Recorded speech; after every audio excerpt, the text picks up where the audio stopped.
Yo mga lods, food trip tayo ngayon. Dito ko ngayon nga Diwata, maiksi lang pila. Kita ko yung pila, maiksi lang. Kain tayo.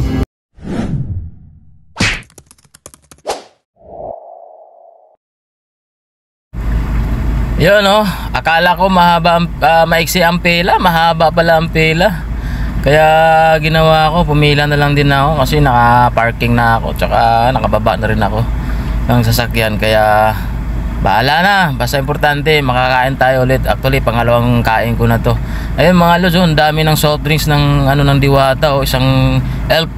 Siguro bawat isang araw isang elf ang kayang ubusin dito ng soft drinks nila. Napakarami soft drinks. Volume kasi yung tao, kung makikita nyo, daming tao. Halos pinagkakaguluhan ng joke, no. Ayun no, punong-puno pati yung lamesa, yung table nila, ang daming maraming kumakain. Kaya viral na viral to talaga si Diwata. Ayun, nakita ko pala dyan si Diwata, in-interview ng mga content creator, mga vlogger. Ayan, at sabay pa picture na rin. Syempre nakita ko yung idol ng Paris, Diwata. At yun na mga lods, pumila na ako, nandyan ako sa pilahan. Medyo mabahaba ang pila. Ang pila nyan is pa letter C. Galing ka sa labas, pipila ka ng mahaba, and then pagdating mo sa loob, nagli-letter C pa yung pila nito. So tsaga-tsaga lang. At ayun, si Madam Diwata, nakita ko nagagalit na dahil medyo nasunog daw yung chicken niya. Kaya ayun, wala na sa mood si Diwata. Tinaob niya na yung pang-chop ng gulay. Ayun, at bad trip si Madam Diwata dyan mga lods. At yun, nakakuha rin ako ng tiyempo sa kanya, nakapagpa-picture din ako. At okay naman, mabait naman si Diwata. Yun nga lang, busy lang talaga, hirap hulihin, hirap anuhin si Diwata. Unless kung sikat ka na content creator o yung kilalang kilala. Yun. Pero okay naman, ayos naman. Ayun pala mga lods, no, umorder pala ako dyan ng bala ko kumain ng chicken at saka yung Paris, dalawang order. Yun nga lang, sana makakain ako dyan. At sana maganda na yung experience ko sa pagkain. Kasi nung last na kumain ako dito, wala nga, totoo talagang wala talagang hindi naman masarap, hindi naman malasa. Kaya nagulat nga ako bakit pag ibang content creator naman na sasabi napakasarap daw at pinapawisan pa nga sila sa sobrang sarap ng Diwata Paris. Sana yun ang matitikman natin mga lods.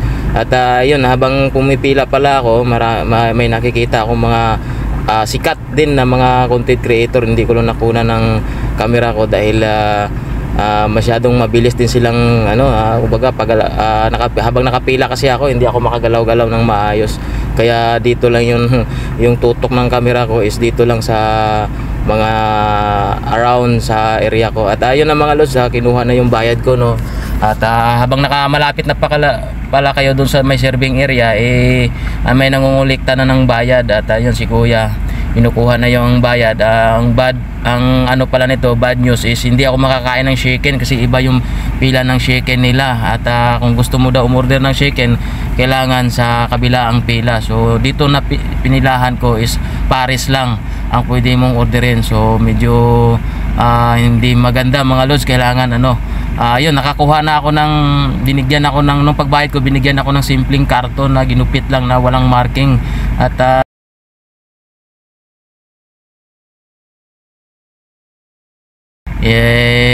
ganun pa rin, taba ng baboy, lechon kawali. At hinihiwalay ko na yung chicharong bulaklak na pinirito dahil medyo mataas yan sa uric cholesterol. Kaya ang kakainin ko lang dyan is yung lechon kawali.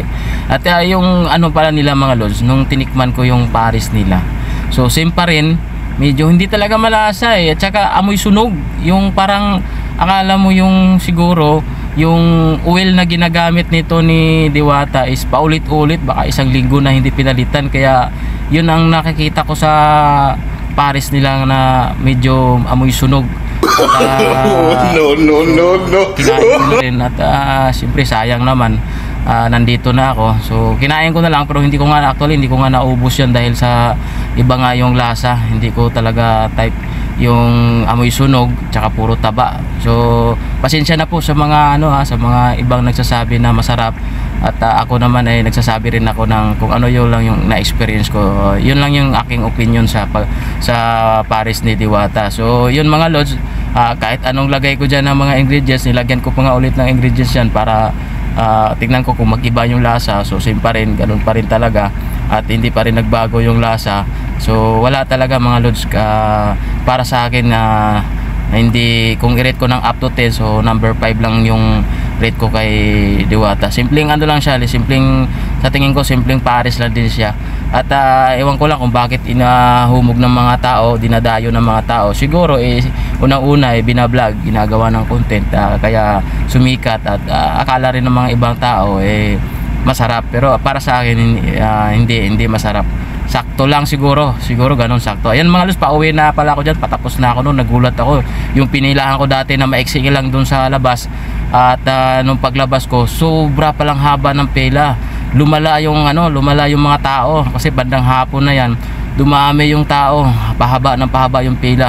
Mula dun sa pinilahan ko nung start kong pila dun sa may malapit sa parking ko, at yun, nag-extend ng siguro nasa mga 200 meters yung pila. So dumami ng tao, siguro maya nito sobrang dami na talaga, at mahaba na. So ayun, medyo bad trip, kasi nga pumila ka ng matagal, at hindi ka naman happy sa kinain mo, hindi mo na enjoy yung pagkain. So for my experience lang, okay lang. So yun mga lods, maraming salamat, no. Hanggang dito na lang tayo mga lods.